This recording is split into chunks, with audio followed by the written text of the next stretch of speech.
Good evening from Sacred Space at Titania's Realm.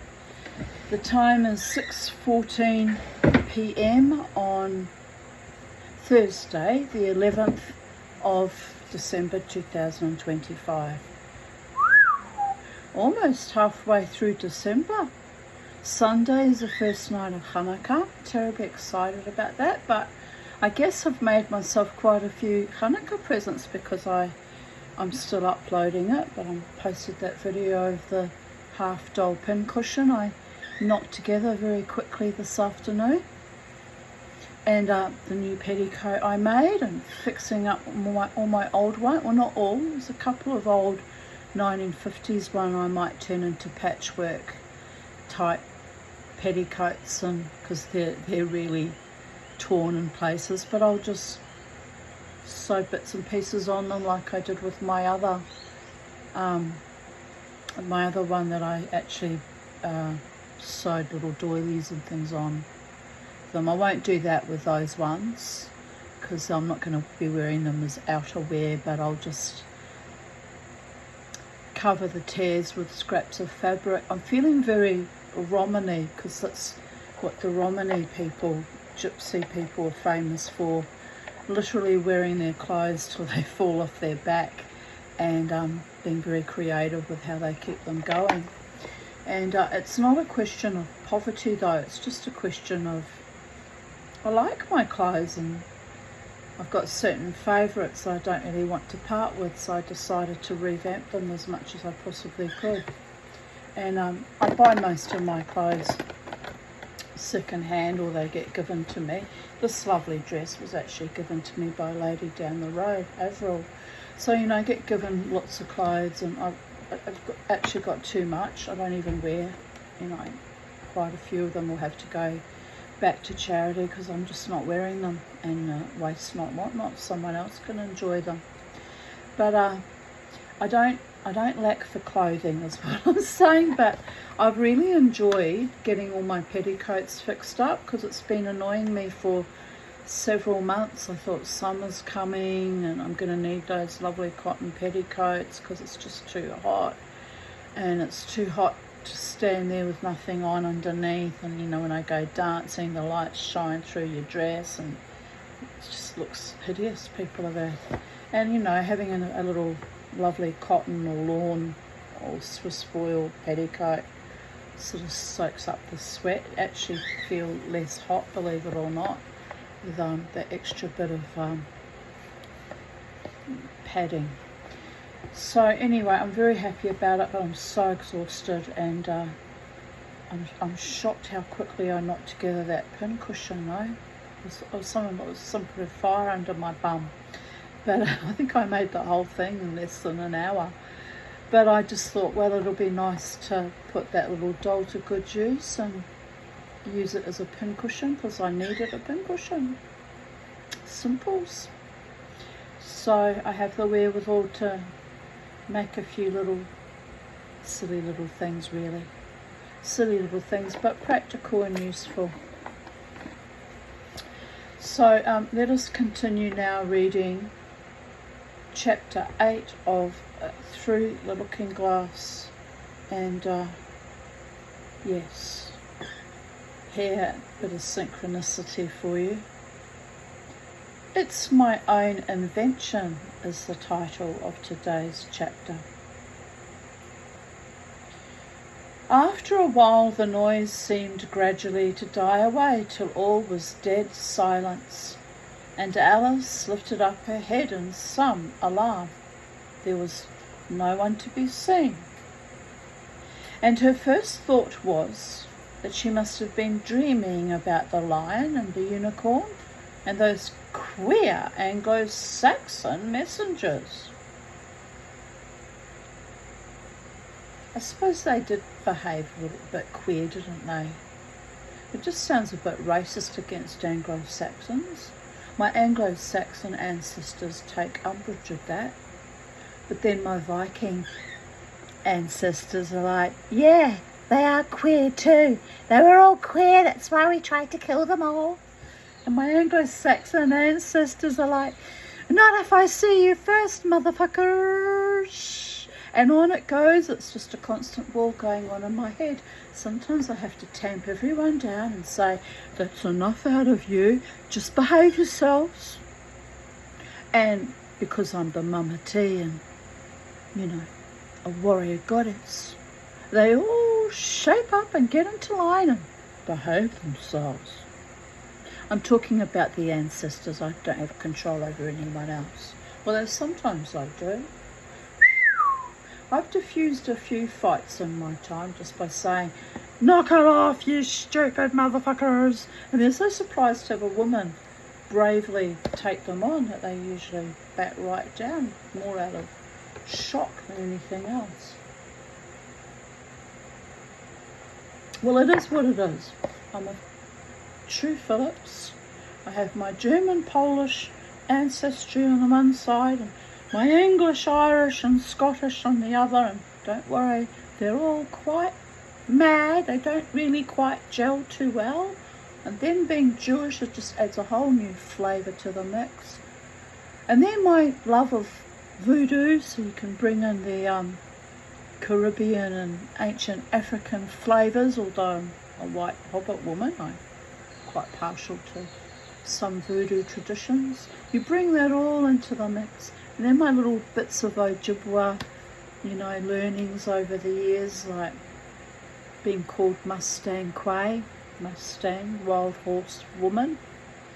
All those little magical threads that hold me together like a tapestry can be quite astonishing, people of Earth. Then I had that visitation from the ghost of Sir James Douglas, Black Douglas. So that must have been connected to my Scottish ancestry. By the gods, you never know who's going to show up, quite frankly. I'm trying to live very peaceful in my garden, keeping my head down and my tuchus up. Now apparently making a pincushion. Who would have ever thought in my wildest nightmare, people of Earth, that I would be so inclined as to make a pincushion for sewing on a sewing machine? I'm trying to figure out, maybe I need drugs or HRT or something. Maybe a spliff. A bit of a spliff would be nice. But anyway, my cleaning lady, who's a beautiful soul and a beautiful woman actually, she's close to me in age, she's only a few years younger than me, and she's just such a sweet person. And she arrived this morning. Salam alaikum. I was surprised because she doesn't usually regale me, you know, the Arabic way. So I replied, alaikum salam, because it's the same as shalom aleichem, aleichem shalom, am I right? Same. They were originally brothers back in the day. You wouldn't think the way they carry on in the Middle East, like fucking pork chops, but they used to be brothers. They used to be half brothers at least. Same father, different mothers, but they were related by blood. Now they want to kill each other. 2,000 years of wanting to kill each other. I wonder if that was, dare I say it, Christianity's influence, you know, the Crusades and all that. It's all ugliness, people of Earth. Merry fucking Christmas, by the way. It's all ugliness. I get like this every year. I get like this, don't mind me. It's not a good time for me this time of year. So anyway, I enjoy Hanukkah though. I do. You know, what little bit I observe of it. Lighting the candles, that's it. That's all I do now. It's all very tragic. But anyway, what was I about to say? Oh yes. So my beautiful Rati arrives. Rati apparently in the Hindu religion means delight. She is indeed a delight. She's not a Hindu, but she is a delight. A delightful woman, very sweet soul. So she arrives and she just, my new sewing machine was positioned where she sits down at my table and sets her stuff out, logs on to say that she's been here. It's all very, you know, professional, but lots of little things she has to do before she settles down. And she looked at the sewing machine. She said, oh, she said, you bought it. I said, yes. I said, I took your advice that the other one was not going to be able to be workable. I said, I saw that you did your best and I did my best. And I don't know what I've done to that machine, but it's clearly defunct now. I said, so I decided to buy one, a heavy duty one that does thicker fabrics, and I can maybe make bags with it, because I want to turn my old very ancient tapestry into a bag if it doesn't completely unravel, because it's very, very old. I mean, I made it when I was 10 and I'm 60 now, so it's 50 years old, which is very old for textiles. But then the Bayeux tapestry has survived, you know, about 1,000 years, isn't it? So, you know, textiles can last a long time, as long as the moths don't get into it. So anyway, so she looks at it, and you know what, she's just the most beautiful soul. She just looked at me and she said, I'm so happy you bought that. It really has made me happy. I'm full of joy for you, because she said you really did need that to have a working machine. And the other one did work for quite a while. I don't know what happened, but she said you really did need that. And so then she asked me politely what it cost, and I told her, and I said the gods were smiling upon me though. And she said, why? I said it was the last few hours of the Black Friday sale. I said, so I actually got it on special, got it cheaper than the normal price, quite a bit cheaper too. I think I saved $255, which is a big saving. I was actually really delighted about that too. And I said, you know, it's going to take me 3 months to pay it off if I'm, you know, if I don't buy anything else, or get tempted, or you know, have any unexpected bills come up. I said, it'll be paid for. She said, 3 months. She said, that's pretty good, Tanya. I said to her, yes, that's how I buy things now. I just buy it and pay it off slowly, and you know, sometimes I pay it off a bit quicker by putting extra money on it, and fortnights when I have a little bit more leverage. I don't really have much more leverage at the moment because you know, Red Joe, added expenses, kind of bites onto it. But if I'm very careful, I can spin it right out. Anyway, I'm going to try and pay it off as quickly as possible, because then my constant aim is to be debt-free. I was debt-free for about a week, and then I decided, no, I will buy that sewing machine. So I'm doing okay, but it was just, I was so thrilled that she just said, I'm really delighted that you bought that.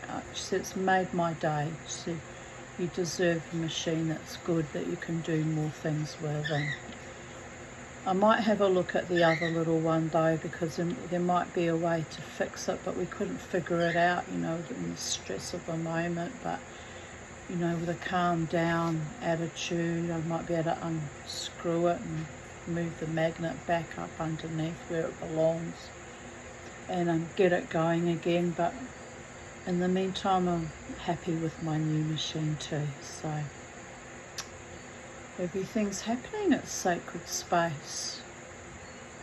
Everything's happening. Forward motion. With my silversmithing, I need some very big ticket items. Like I'm looking all up at spending about $20,000, because I need a rolling machine, a good one. I need a faceting machine. I need a slab cutting machine for the opals. So faceting and slab cutting are all around about $2,000 to $3,000 each. That's $6,000. And a good rolling machine is about 10,000. So yeah, I'm just kind of musing. It'll be a long time before I can gather that kind of money together though. You know, there's other things I need, like I need a new mattress, I need a new laptop, wouldn't mind buying a new fridge. And my washing machine still works. It's about 14 years old now. But I need to replace the seal. But I did buy a seal to replace it, but I never got round to pulling it apart to put it in. But yeah, that's kind of... Don't think I need a new washing machine yet though. Like mechanically and electronically, it's still working. So you know what? I'm just at the moment in this kind of weird kind of euphoria. I'm just so pleased that everything's, you know, flowing perfectly and abundantly, and I just kind of have this vague hope for the future, which is odd. Don't know where that comes from. I get like this though at the end of the year. I always get hopeful for the new year, and then, well, this New Year's I was slammed by the most profound evil, Charlie's death. That woman molesting me in the club, that was vile. 2 nights before Charlie's death actually. So that set off a chain of events. Then Charlie's death, then the loss of my friendship with Scott. And then there's been sort of 8 months of unravelling, kind of grieving, complicated grieving. And now I'm finally happy again. You know what that means? Probably meet someone, have them destabilise me again. Like cunts. That's what happens. I get happy and some arsehole decides to rain on my parade. Well, that's negative thinking. I might meet someone absolutely wonderful and kind and honouring and sweet. And, you know, you never know in life. You never know what's around the corner. It's why one should never give up, people.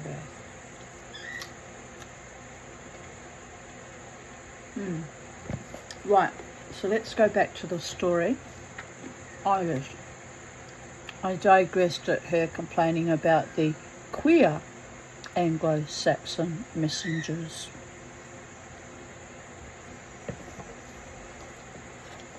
However, there was a great dish still lying at her feet, on which she had tried to cut the plum cake. So I wasn't dreaming after all, she said to herself. Unless we're all part of the same dream. Quite astonishingly, I wrote about it this morning on my Facebook. I dreamt of Scott again. I don't know why I'm dreaming of him. We haven't had any communication, verbal, via the internet, no physical encounters, as in, you know, seeing each other across a club or whatever. We've had zero contact now for 8 months. And suddenly I'm dreaming of him. It's absolutely bizarre. I don't know what that's about, quite frankly. I mean, it's not like we were even lovers and real, you know, let me rephrase it. We weren't sexually involved. So, don't know why I'm dreaming of him. It's very odd.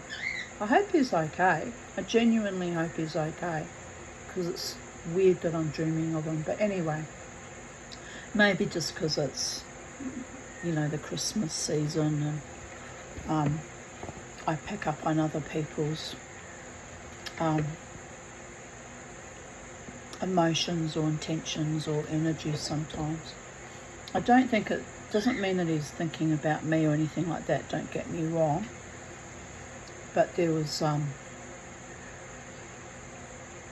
it was a very unusual dream.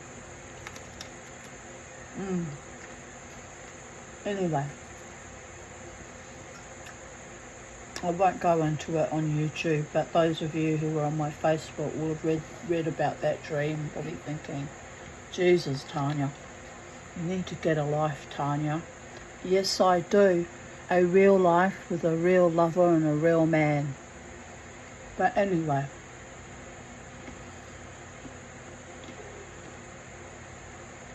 that's not to say that Scott's not a real man. He just wasn't, you know, available. And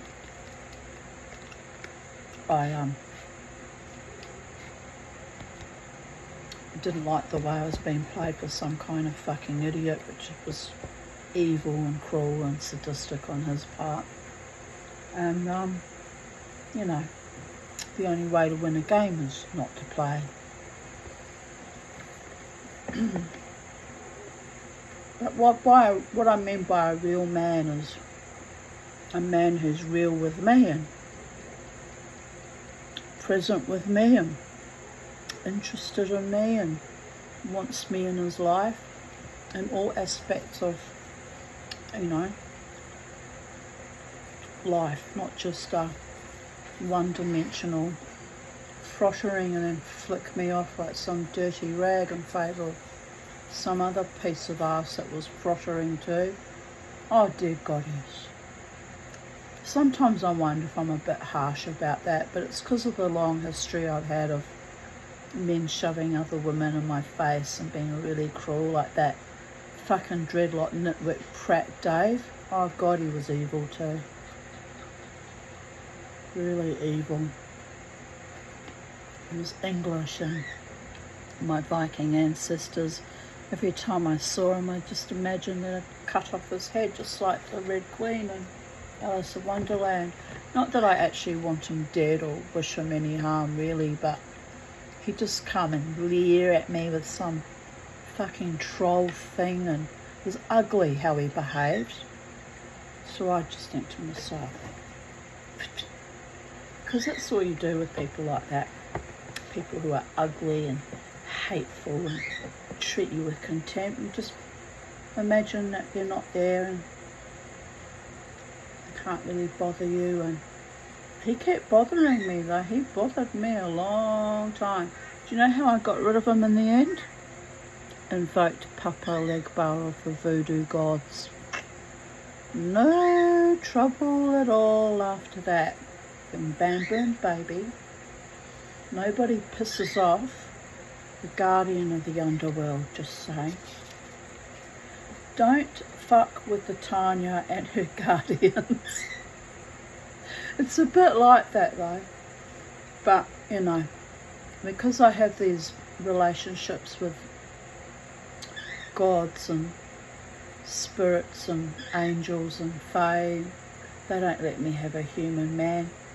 I guess I haven't met anyone that they approve of, and if they don't approve, the romances simply just don't get off the ground, people of Earth. Anyway, where were we? So she knew she wasn't dreaming, but she wondered if they were all part of the same dream. Yes, yes we are, people of Earth.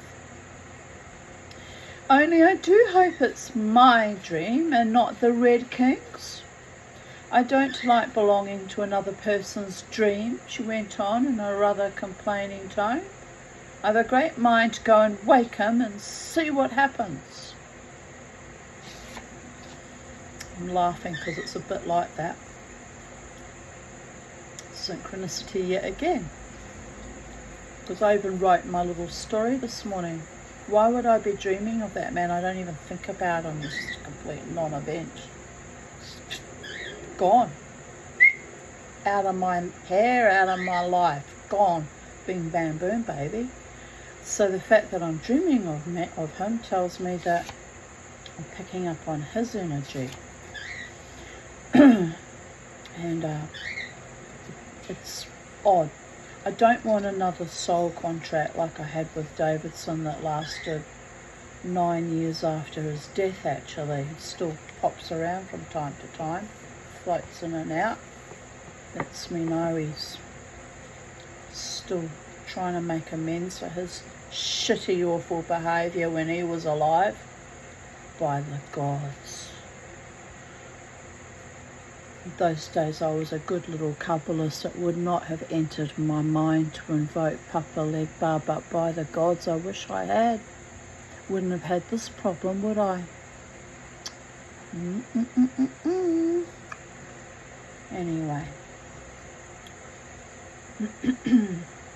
From the Ein Sof Or down to Malkut, I must stay grounded in this 3D reality and read you this quite wonderful but synchronous story.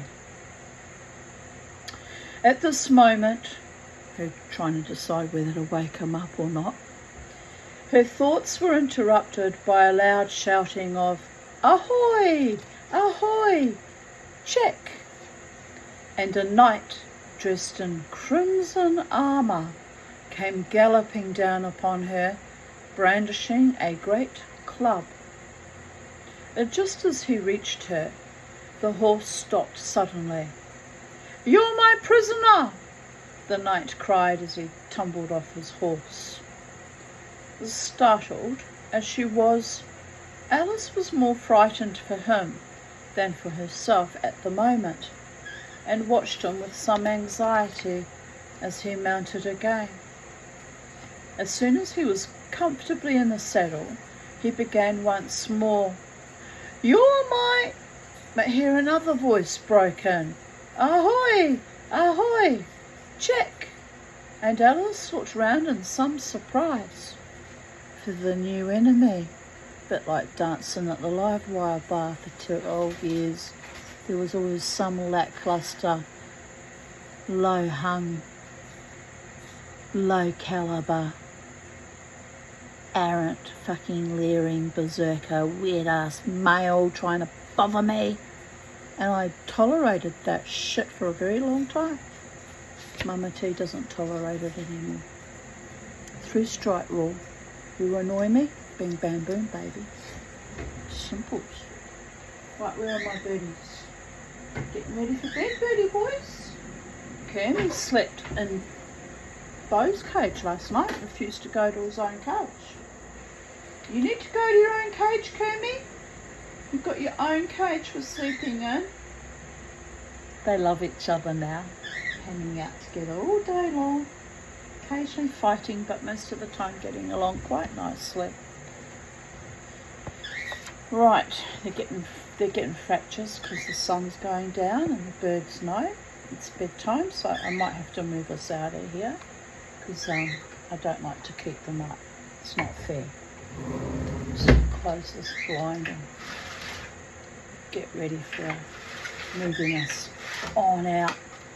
All right, little boy, I know it's your bedtime. My sweet little baby wants to go sleepy, boys. You do, you're a good boy. You're my beautiful boys. Both of you are my beautiful boys. I'm a very lucky mama too. Can't get a lover or a boyfriend, but I get birdies, am I right? Do you know that some acquaintances, I think they were acquaintances of Scott, they come from Nepal or Tibet. I think they said they came from Nepal, approached me one night. It was late last year, I think it was, or early this year, can't remember now if it was December or January. But anyway, they sat with me at the table and then we chatted, and then one of them turned to me. They were young people, only in their, I'd say, early to mid-20s. Very nice people. Two young men and a young woman. One of the young men turned to me and said, "You're fairy." I just looked at him. "Am I?" I said. "Yes," he said. "I can see it in you. You're definitely fairy." I thought, what a very strange thing to say to a much older woman you don't know, that you think she's fairy. It gave me pause for thought though, because he's probably telling them stuff and to wind me up, you know, because I didn't realise he was being malicious at the time. I really had no idea. If you told me that, I would have said, "No, you're lying. What a dreadful thing to say." But hindsight 2020, it all comes out in the wash, doesn't it? But anyway, I am a bit fairy. I get on better with birds and animals than I do with human beings. But I've always been like that ever since early childhood for quite obvious reasons, people of Earth. So I make no apologies or excuses for that.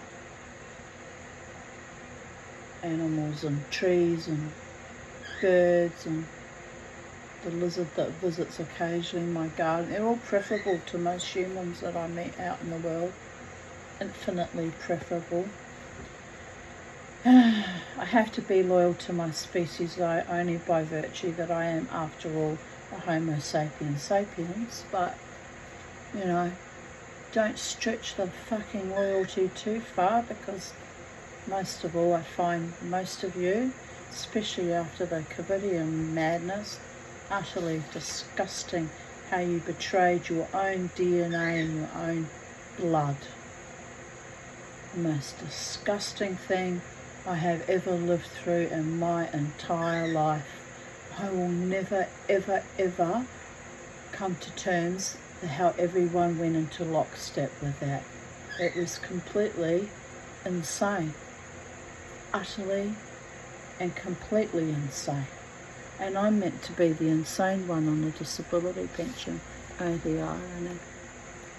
One of my very best friends in New Zealand posted a video up about RFK, making fun of how idiotic he is. Well, she knows my thoughts on that. I was utterly disgusted, but I just said nothing. You know, I wonder how many boosters she's boosted herself up with now to get that brainwashed. It's evil, people of Earth.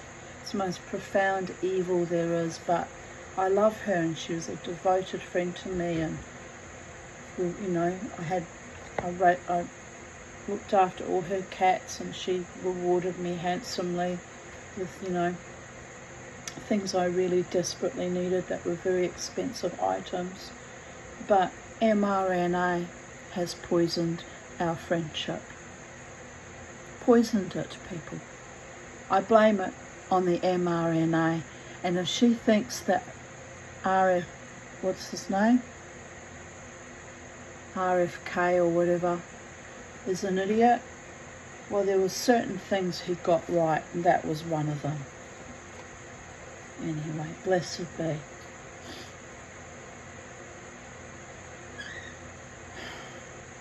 It's distressing. It's distressing to see how people that were close to me have been utterly, utterly altered. You know, including my own daughters. And there's not a fucking thing I can do about it. Just have to ride out this life until something eventually takes me out. They were probably hoping it'll be COVID so they can say she should have got vaccinated and she wouldn't get COVID. But here's the idiotic thing. Even in that video, they made the mistake of saying, if you got vaccinated, you wouldn't have got COVID, which is bullshit, because everyone that got vaccinated, almost everyone, still caught COVID, not once but multiple times, which was how people started to realise that they were lied to and fed a poison that didn't actually do what it was supposed to do. But anyway, we'll leave it there, because otherwise I'm going to go into one of my spontaneous combusting type rages of absolute despair and rage, and it's not good for me. It's not good for me, people of Earth. I've had a beautiful day, so we'll just go with that. Anyway, so she's looking around in surprise for the new enemy. This time it was a white knight. He drew up at Alice's side and tumbled off his horse just as the Red Knight had done. Then he got on again, and the two knights sat and looked at each other for some time without speaking. Alice looked from one to the other in some bewilderment. "She's my prisoner, you know," the Red Knight said at last. "Yes, but then I came and rescued her," the White Knight replied. Beware the White Knights, the ones that pretend to be rescuing you. They're often the most dangerous of them all. Know thine enemy, people of Earth. Know them well, by all the gods.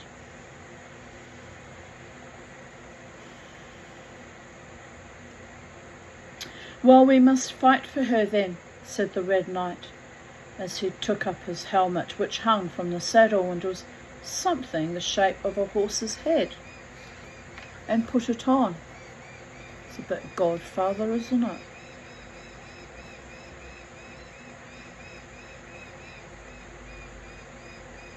You will observe the rules of battle, of course, the White Knight remarked, putting on his helmet too.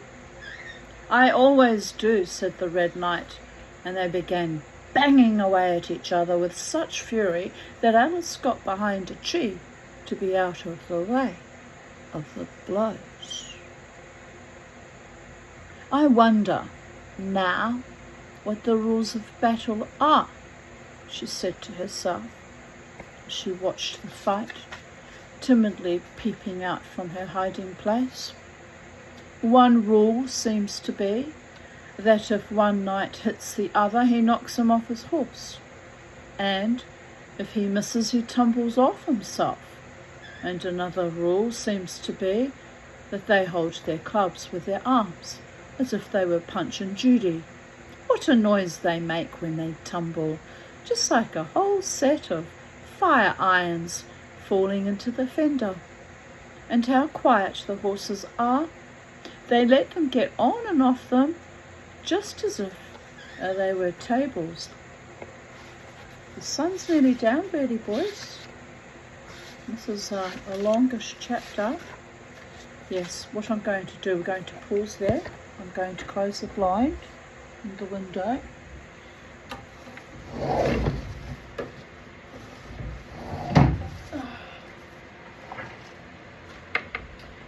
put your blanket. Are you sleeping with both tonight, or are you going to go in your own bed? Mama T wants to know, because we're going to make an executive decision. Are you staying or are you going, Mr. Kearney? We were both saying, I wanted to go in his own bed tonight, Mama T, because the bloody nuisance dominating me now even when I'm sleeping. I don't know. Is that why you were singing so lustily at 5 a.m. this morning? Woke your mama up? Was that your Birdie Num Num protest song? At least it was a lovely song. Singing for the mama. Alright, we'll read a bit longer until he decides if he's going in his own cage or not. You going in your own cage, Kirby? Come on, handsome boy. Come on. You're going to make up your mind. You're the boss of your own life, not me. I'm just the idiot that feeds you and puts a towel over your cage and gives you fresh water and, you know, puts a roof over your head. Yeah. Oh, you're going to sit there. Oh, really? I was hoping you'd go in your own cage. If this keeps up, I'll have to sell that beautiful cage if you're not going to use it. By all the gods. Who would have thought that would ever happen? Whew. Right, we'll carry on a little bit longer. And then I'll decamp out of here when I'm sure he's going to stay in Bo's cage. I'm fairly sure he is, because that's what he did last night. Right, where were we? The horses let them get on and off them just as if they were tables. Another rule of battle that Alice had not noticed seemed to be that they always fell on their heads, and the battle ended with their both falling off in this way, side by side. Then they got up again. When they got up again, they shook hands, and then the Red Knight mounted and galloped off. It was a glorious victory, wasn't it? Said the White Knight as he came up panting. I don't know, Alice said doubtfully. I don't want to be anybody's prisoner. I want to be a queen. Seems reasonable to me. Bit of a high ambition, but you know, it's nice to be treated like a queen. I rather enjoyed that period of time where I was actually treated lovely, and there were those sweet little romantic little overtures that actually went nowhere, people of Earth, but they were sweet. Memories like the corners of my mind. Anyway, I mustn't think about it. I have to make new memories with someone that values, cherishes and adores me.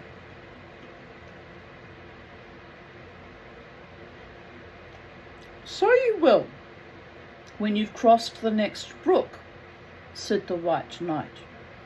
I'll see you safe to the end of the wood, and then I must go back, you know. That's the end of my move. White Knight's making moves.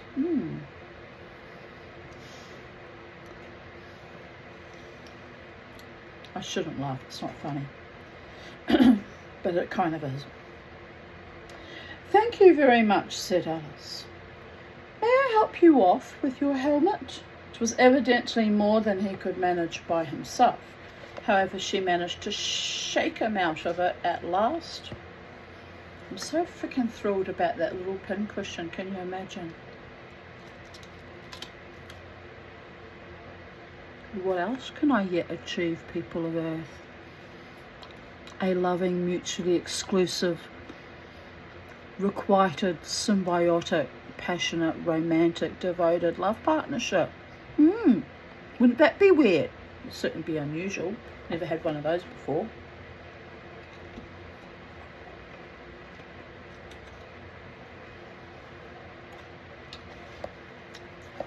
Most unusual.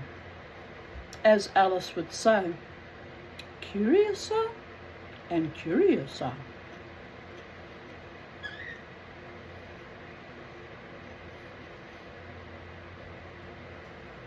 Now one can breathe more easily, said the knight, putting back his shaggy hair with both hands, and turning his gentle face and large mild eyes to Alice.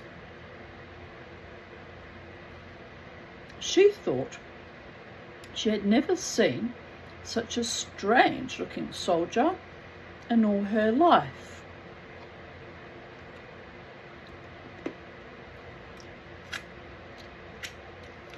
He was dressed in tin armour, which seemed to fit him very badly, and he had a queer-shaped little deal box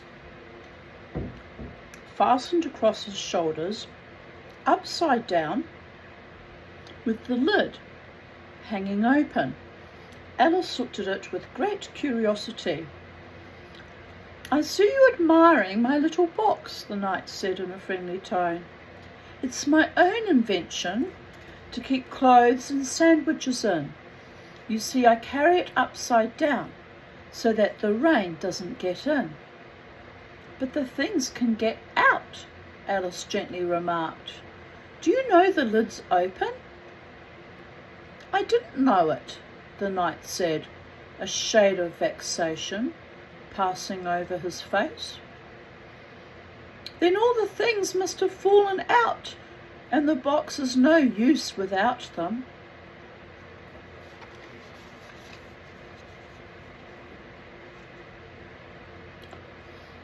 He unfastened it as he spoke, and was just going to throw it into the bushes when a sudden thought seemed to strike him, and he hung it carefully on a tree. That's a typo. I'm going to fix that. It annoys me when things are not properly printed, says she who makes her own typos and occasional, very rarely, but occasional grammatical errors. He, not be, he hung it carefully on a tree. Right. How many years has it taken me to fix up this book, by the gods? There was another typo the other day that I let ride. See, it depends on my mood how pedantic I get. It's quite odd. Things I let go. People that think that they got away with shit because I just was blasé at the time. Then later on I'm like, don't come the real prawn with me. You got away with it once. You got away with it twice. 3 times. Boom, bam, boom, baby. Anyway. Can you guess why I did that? he said to Alice. Alice shook her head. In hopes some bees may make a nest in it, then I should get the honey. But you've got a beehive, or something like one, fastened to the saddle, said Alice. Yes, it's a very good beehive, the knight said, in a discontented tone. One of the best kind, but not a single bee has come near it yet. Kermie, are you going in your own cage, you little fluff ball? No? This one, your cage, where you sleep, you know? You've been living in it for 6 months. Yes, your Benny Buys. Poor little Buys, being invaded. But I suggest you go all Anglo-Saxon on his head. But he's bigger than you, so you'll have to chew him from the feet up. Works for me sometimes. Not literally, you understand, but metaphorically. Cut them off at the ankles or the knees. Giants who think they're going to overpower me and bully me and condescend me, treat me even contemptuously in my fucking dreams. Better think again, big boy.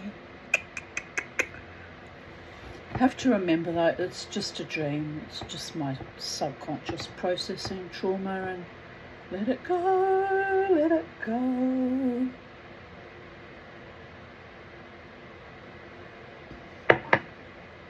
Right, what would Papa Legbar do? He would say, the man for you, Tanya, the man worthy of you, would never ever have behaved so churlishly. And he'd be right. So we will let it all fucking go. But I won't be driven out of my dancing, because I like dancing.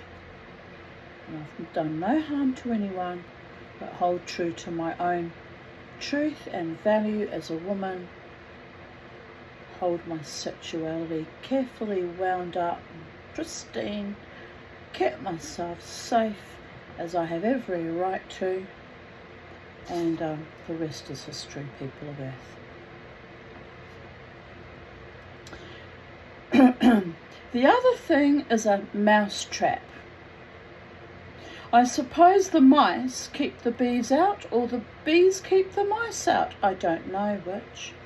I was wondering what the mouse trap was for, said Alice. It isn't very likely there would be any mice on the horse's back.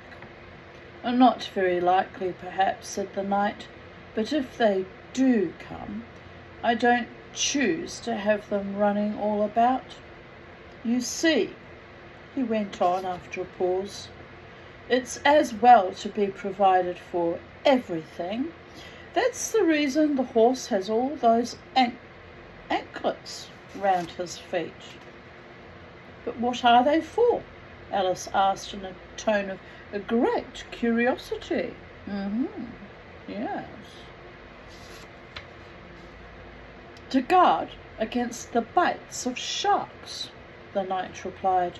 It's an invention of my own, and now help me get on. I'll go with you to the end of the wood. What's that dish for? It's meant for plum cake, said Alice. We'd better take that with us, the knight said. It'll come in handy if we find any plum cake. Help me to get it into this bag. On the subject of plum cake,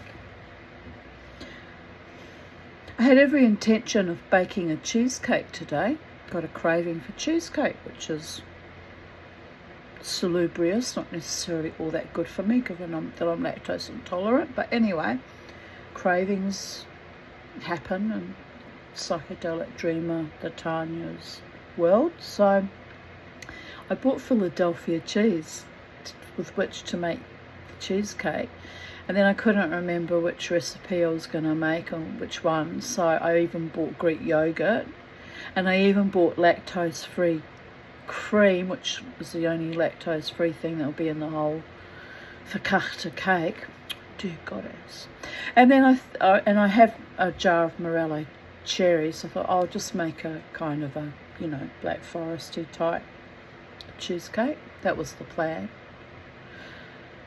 And I thought about it today. I thought I forgot to buy the gluten-free crack, because I'll make it gluten-free. That way if Jared comes, I can have it in the freezer and he can partake of it. So I forgot to buy gluten-free fricking bloody biscuits to make the biscuit base with, didn't I? So that didn't happen. But I have to go out and buy them and get organised and actually make the bloody thing. Oh, it's so annoying when I do that. Go grocery shopping and have all the best intentions in the world, but come home with half the things missing. So annoying. But anyway, it is what it is.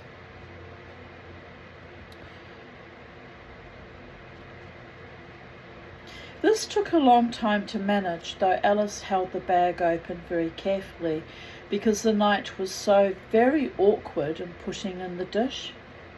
I'm going to sneeze one moment. Oh. Okay, boys. Kerm, are you staying in there for the night? You can come to your own little bed. Both the cages are clean. There's no reason for you to sleep with Bo. Bo was not happy about it. He's not real happy, I can tell. He's looking like those. What she said, Mama too. It was a strange noise I just heard there. It wasn't the birds either. Oh well. Right, where were we? Might have been my chair. Sounded like a noise. Like sometimes you get messages come in with that strange noise. Anyway, it wasn't my phone, so. Right, where were we? The first 2 or 3 times that he tried, he fell in himself instead, inside the bag. It's rather a tight fit, you see, he said, as they got it in at last.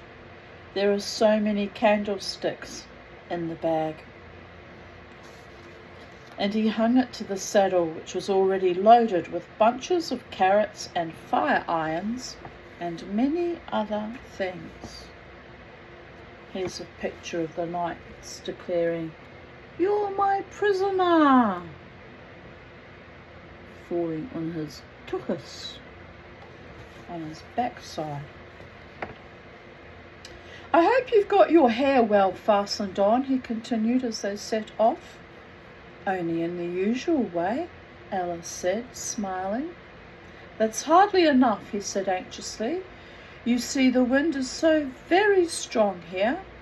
It's as strong as soup." "Have you invented a plan for keeping the hair from being blown off?" Alice inquired. "Not yet," said the knight, "but I've got a plan for keeping it from falling off. I should like to hear it very much." "First you take an upright stick," said the knight.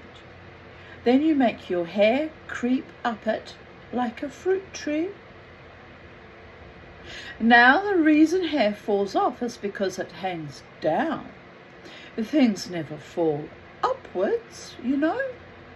It's a plan of my own invention. You may try it if you like." It didn't sound a comfortable plan, Alice thought. For a few minutes she walked on in silence, puzzling over the idea and every now and then stopping to help the poor knight, who certainly was not a good rider.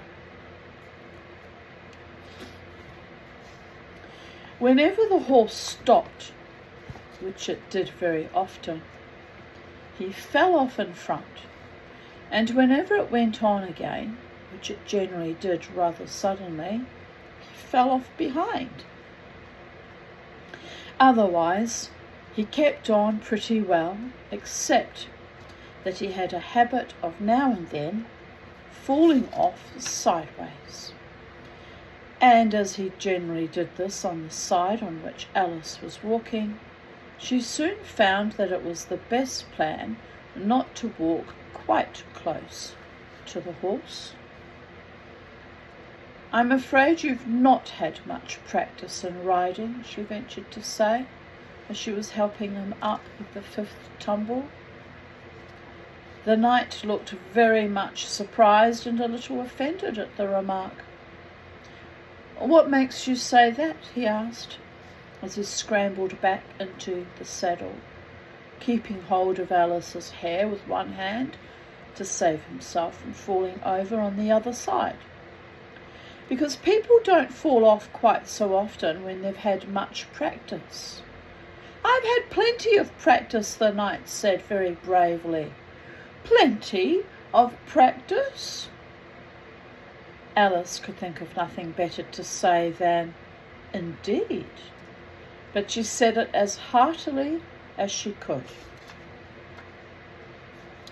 They went on a little way in silence after this, the knight with his eyes shut, muttering to himself, and Alice watching anxiously for the next tumble.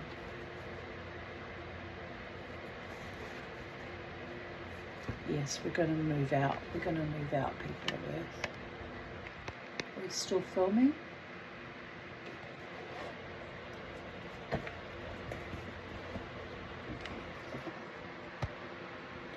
Don't want the birdies going crazy and it affecting their health. He's not going to go in his cage again, so I'll shut him in here. This beautiful cage has been boycotted for some weird reason. I don't know why. It's odd, isn't it? Makes sense to Kermie, I guess. It won't make a fuss, it'll sort itself out. If the worst comes to the worst, I'll sell it. And, won't get what I paid for it though. But anyway, we'll worry about that another time. Alright. Good night, birdie boys. You be kind to each other. Yes, Kermie. You go to sleep now. Let me just turn this off. Oh, wrong way. Ow! Turn this off. Let me put a light on in here. We'll carry on in here. Right. Good night, my little loves. Love you. Right. The mama tea. The mama tea. What are we going to do with the mama tea? It's just such a strange existence now. But it is what it is. Right. I'll just move my lovely sewing machine over. There. And I'll sit down. I'm actually a bit exhausted, quite frankly. I'll sit down and I'll cool my heels and I'll carry on with the story. Right, here we go. It's a bit cooler this evening than it was all day. It's been a hot day again. Right. The great art of riding, the knight suddenly began in a loud voice, waving his right arm as he spoke, is to keep. Here the sentence ended as suddenly as it had begun, as the knight fell heavily on top of his head, exactly in the path where Alice was walking.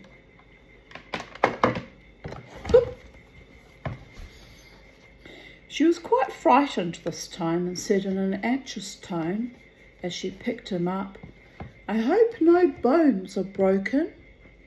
"None to speak of," the knight said, as if he didn't mind breaking 2 or 3 of them. "The great art of riding, as I was saying, is to keep your balance properly, like this, you know." He let go of the bridle and stretched out both his arms to show Alice what he meant.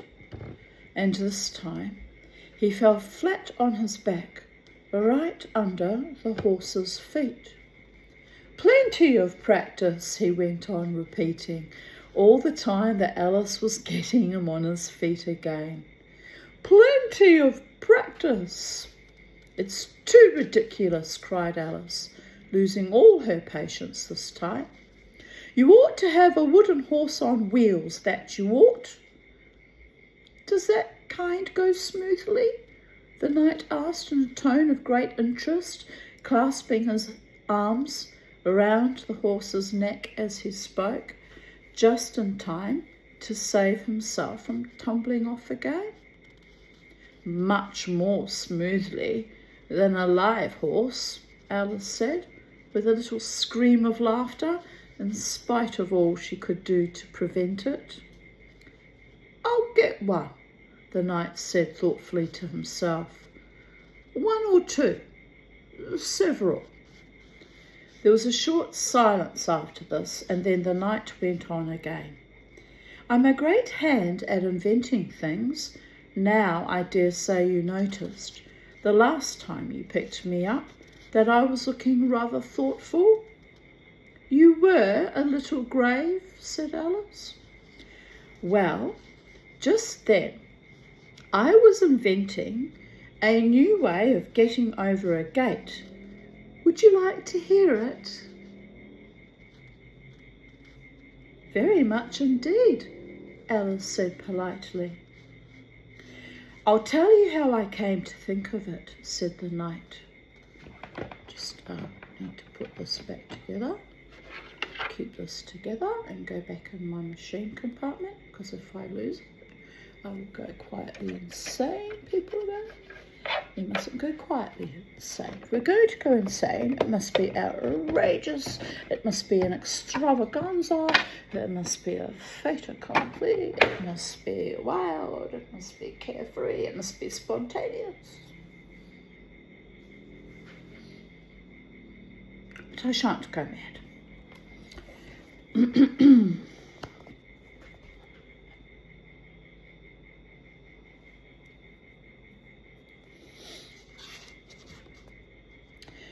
"I'll tell you how I came to think of it," said the knight.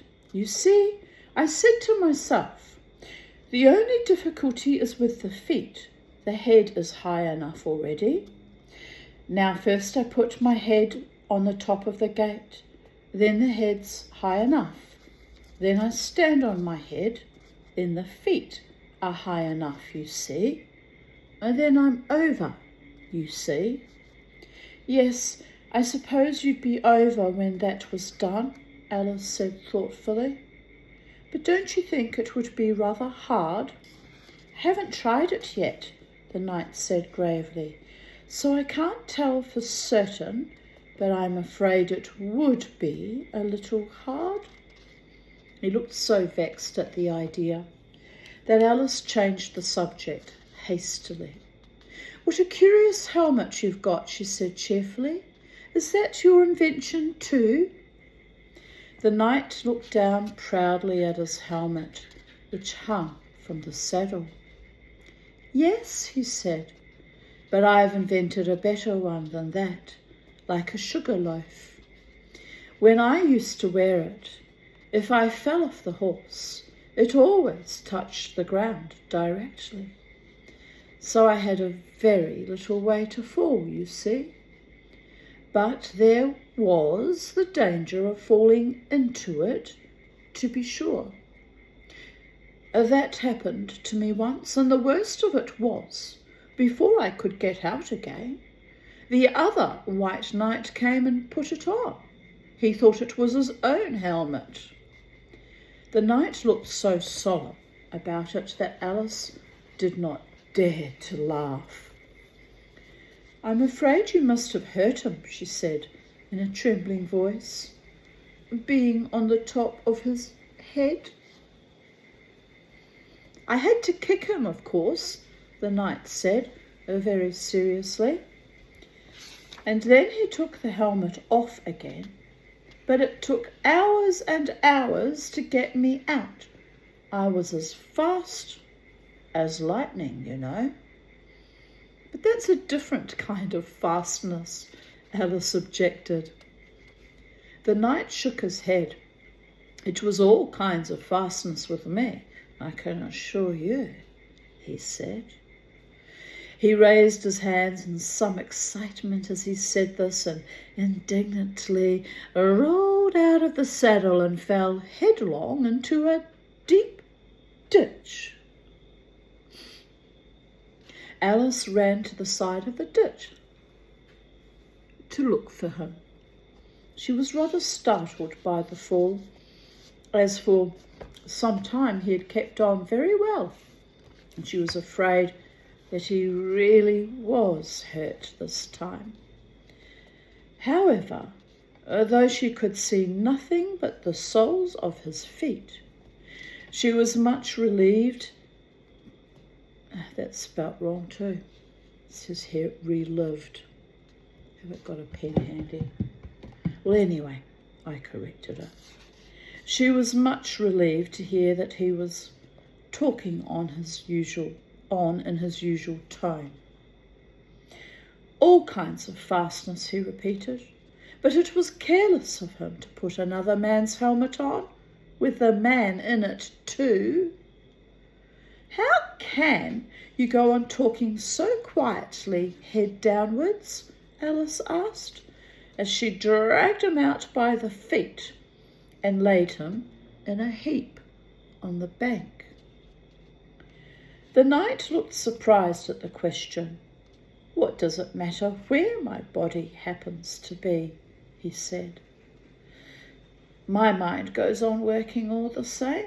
In fact, the more head downwards I am, the more I keep inventing new things. Now, the cleverest thing of the sort that I ever did, he went on after a pause, was inventing a new pudding during the meat course. In time to have it cooked for the next course, said Alice. Well, that was quick work, certainly.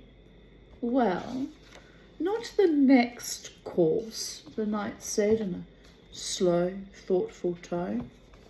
No, certainly not the next course. Then it would have to be next day. I suppose you wouldn't have 2 pudding courses and 1 dinner? Well, not the next day, the knight repeated as before. Not the next day. In fact, he went on, holding his head down and his voice getting lower and lower, I don't believe that pudding ever was cooked. In fact, I don't believe that pudding ever will be cooked. And yet it was a very clever pudding to invent. What did you mean it to be made of? Alice asked, hoping to cheer him up, for the poor knight seemed quite low-spirited about it. It began with blotting paper, the knight answered with a groan. That wouldn't be very nice, I'm afraid. Not very nice alone, he interrupted quite eagerly. But you've no idea what a difference it makes, mixing it up with other things such as gunpowder and sealing wax. And here I must leave you. They had just come to the end of the wood. Alice could only look puzzled. She was thinking of the pudding. You are sad, the knight said in an anxious tone. Let me sing you a song to comfort you. Is it very long? Alice asked, for she had heard a good deal of poetry that day. It's long, said the knight, but it's very, very beautiful. Everybody that hears me sing it, either it brings the tears into their eyes or else what? Said Alice, for the knight had made a sudden pause. Or else it doesn't, you know. The name of the song is called Haddock's Eyes. He's getting really curly, it's bizarre.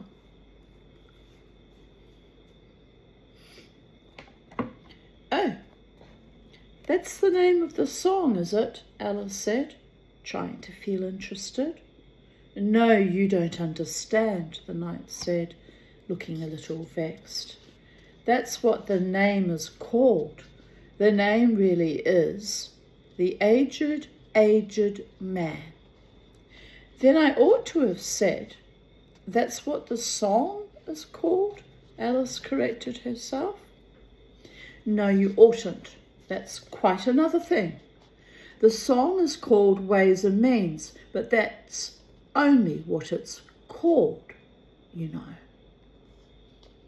Well, what is the song then, said Alice, who was by this time completely bewildered. I was coming to that, the knight said. The song really is a sitting on a gate, and the tune's my own invention. So saying, he stopped his horse and let the reins fall on its neck. Then, slowly beating time with one hand, and with a faint smile lighting up his gentle, foolish face, as if he enjoyed the music of his song, he began. Of all the strange things that Alice saw in her journey through the looking-glass, this was the one that she always remembered most clearly. Years afterwards, she could bring the whole scene back again, as if it had been only yesterday. The mild blue eyes and kindly smile of the knight, the setting sun gleaming through his hair and shining on his armour in a blaze of light that quite dazzled her, the horse quietly moving about with the reins hanging loose on his neck, cropping the grass at her feet, and the black shadows of the forest behind. All this she took in like a picture, as with one hand, shading her eyes, she leant against a tree, watching the strange pair and listening in a half-dream to the melancholy music of the song. But the tune isn't his own invention, she said to herself. It's, I give thee all, I can no more. She stood and listened very attentively, but no tears came into her eyes. And I don't know that melody or that tune anyway, and I can barely sing and hold a tune, so I'll just read it out, people of earth. I'll tell thee everything I can, there's little to relate. I saw an aged man a-sitting on a gate. Who are you, aged man, I said, and how is it you live? And his answer trickled through my head like water through a sieve. He said, I look for butterflies that sleep among the wheat. I make them into mutton pies and sell them in the street.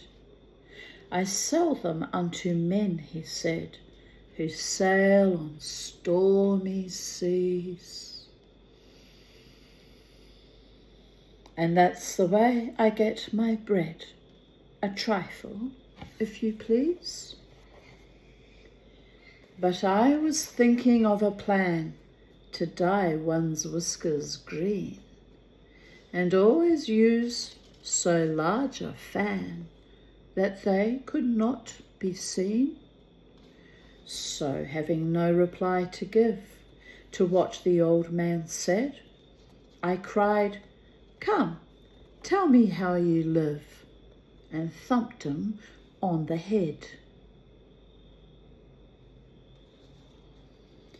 His accent smiled, took up the tale. He said, I go my ways, and when I find a mountain rill, I set it in a blaze, and thence they make a stuff they call Rowland's Macassar oil. Yet 2.5 halfpenny is all they give me for my toil.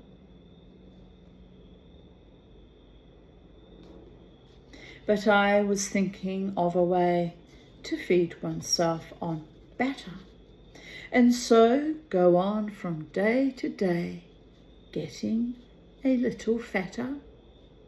I shook him well from side to side until his face was blue. Come, tell me how you live, I cried, and what it is you do.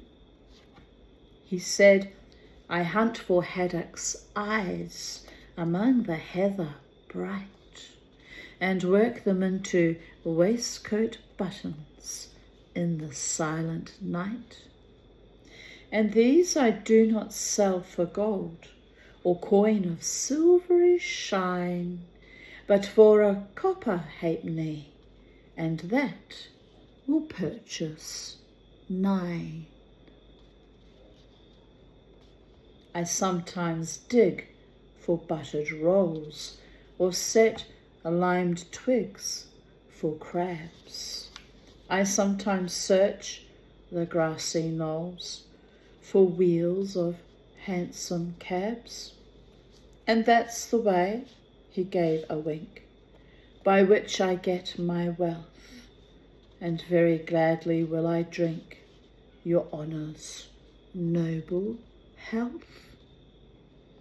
I heard him then, for I had just completed my design to keep the Menai Bridge from rust by boiling it in wine. I thanked him much for telling me the way he got his wealth, but chiefly for his wish that he might drink my noble health. And now, if e'er by chance I put my fingers into glue, or madly squeeze a right-hand foot into a left-hand shoe, or if I drop upon my toe a very heavy weight, I weep, for it reminds me so of that old man I used to know, whose look was mild, whose speech was slow, whose hair was whiter than the snow, whose face was very like a crow, with eyes like cinders all aglow, who seemed distracted with his woe, who rocked his body to and fro, and muttered mumblingly and low, as if his mouth were full of dough, who snorted like a buffalo that summer evening long ago, a-sitting on a gate.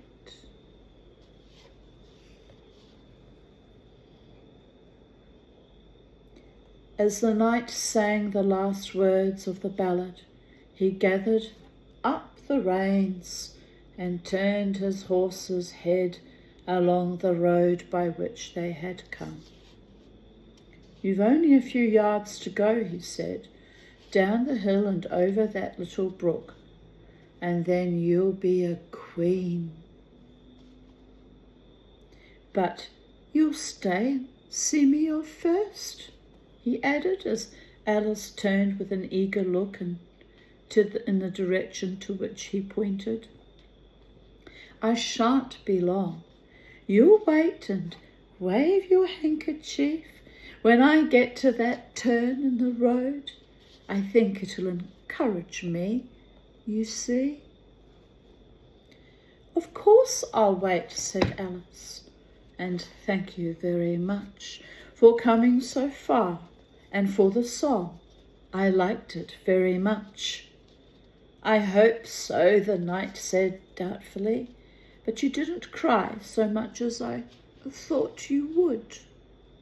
So they shook hands, and then the knight rode slowly away into the forest. "It won't take long to see him off, I expect," Alice said to herself as she stood watching him. "There he goes, right on his head as usual. However, he gets on again pretty easily. That comes of having so many things hung round the horse." So she went on talking to herself as she watched the horse walking leisurely along the road and the knight tumbling off, first on one side and then on the other. After the fourth or fifth tumble, he reached the turn, and then she waved her handkerchief to him and waited till he was out of sight. "I hope it encouraged him," she said, as she turned to run down the hill. "And now for the last brook, and to be a queen. How grand it sounds!" A very few steps brought her to the edge of the brook. "The 8th square at last," she cried as she bounded across. And we have an ellipse for a theatrical pause. Intermission. No time to make a cup of tea. Hold your horses, honey. No, really, hold on to your horse. Sit astride it. Try to stay on, at the very least. And threw herself down to rest on a lawn as soft as moss, with little flower beds dotted all about it here and there. "Oh, how glad I am to get here! And what is this on my head?" she exclaimed in a tone of dismay, as she put her hands up to something very heavy that fitted tight all around her head. "But how can it have got there without my knowing it?" she said to herself, as she lifted it off and set it on her lap to make out what it could possibly be. It was a golden crown. I shall be back tomorrow, no doubt, for chapter 9, which is titled Queen Alice. Just like the tarot card deck, she has reached mastery, people of Earth. Mastery. The world is her oyster, so long as the carpenter and the walrus aren't there, because they eat all the oysters, the greedy little things. Anyway, wherever you are in the space-time continuum, whether you're through the looking glass in an upside-down, topsy-turvy world, or you're keeping your shit together and you're upright and accounted for and you're holding your line, whether you're in a very weird episode of Stranger Things, what's that world called? The Inside Out world or something similar. You see, they all have the same ideas, don't they? Borrowed from each other. But dimensionality is like that.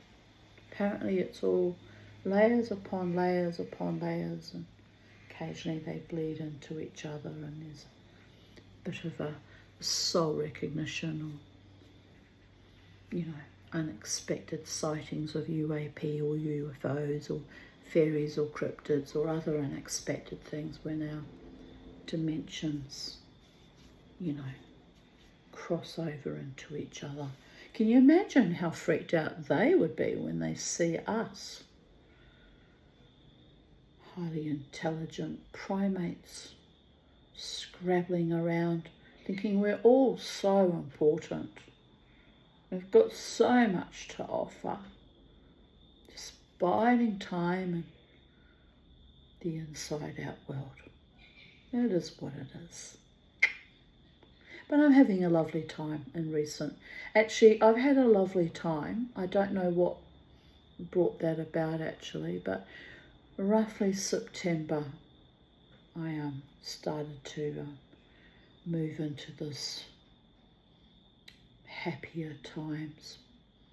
But I do miss my Charlie, and I will always miss her, and I miss Beauregard, and I miss the cats, and I miss the world being a different way. It will never be quite the same again. I miss that. I miss my daughters, although they didn't always get along very well with me. But yeah, I had poltergeist activity last night. It was bizarre. Sitting here sewing at 8 o'clock last night, and my woman Dala, which is really a pregnant shape form that was used for retail for selling clothes, you know, like you hang a frock on it, and meant to be in a shop window holding a dress, but she's about 4 months pregnant, that form, and I painted her up as a woman Dala many years ago now. And she hangs on my back door, and when the wind's quite blustery, she rattles. So she made this god-awful rattling yesterday, but there was no wind, and I thought, well, it must be a possum. So I just kept sewing because, you know, to protect my mind sometimes. And after a while I thought, no, I must go out and check. So I went out and very gingerly I opened the back door, and there was no possum, although it's possible that there had been a possum and he'd run off, but there would have been a lot more scooching and scattering noises then. There was I was relieved that it wasn't a carpet python or a bat. And then it was such a lovely, beautiful evening. Actually, it's a lovely night tonight. It's so cool, and it's a very gentle breeze. It's quite lovely now. It's a scathing hot day, which somehow I managed to be very creative on. I don't know how I do it. It's astonishing. So anyway, but I went out and I looked at the moon and I looked at the stars and there was a lot of clouds in the sky, but I could see some stars. And I thought, you know, really, I'm quite contented here. I live quite lovely, and I must count my blessings every day. And I came in thinking, I don't know if it was a spirit that made that thing move or what, but hasn't happened tonight, thank goodness. And it was odd that it happened around between 8 and 8:30 too. But it's only 7:45 this evening, but I don't anticipate it happening again. But it was just a bit unusual. But I get that occasionally where I get a little bit of poltergeist activity. And when my elder daughter used to visit me, Crystal, there'd be a fair bit of activation, poltergeist activation, you know, odd things happening, especially when Jared and Crystal were here together. I suppose it's just all our, you know, energies and the excitement of being together, and yeah, it's odd. It's very odd. They say menopausal women can give off some kind of energy like prepubescent, you know, children can cause poltergeist activity as well. So it's possible that it was me that created that situation because I was focusing on my sewing and hyper-focused and a bit stressed, quite frankly. It's possible that that was my doing, but somehow I don't think so though. But anyway, on that note, I bid you all good evening, good morning, good afternoon, good night. Stay happy, stay weird, stay wild, stay 3. Stay as healthy as you can possibly manage, and look after each other. Be kind. Touch grass. What else? Stay creative. Love the ones who love you back wholeheartedly and wholesomely and respectfully. And let everything else just go, people. Just go. Everything's zen, everything's zen.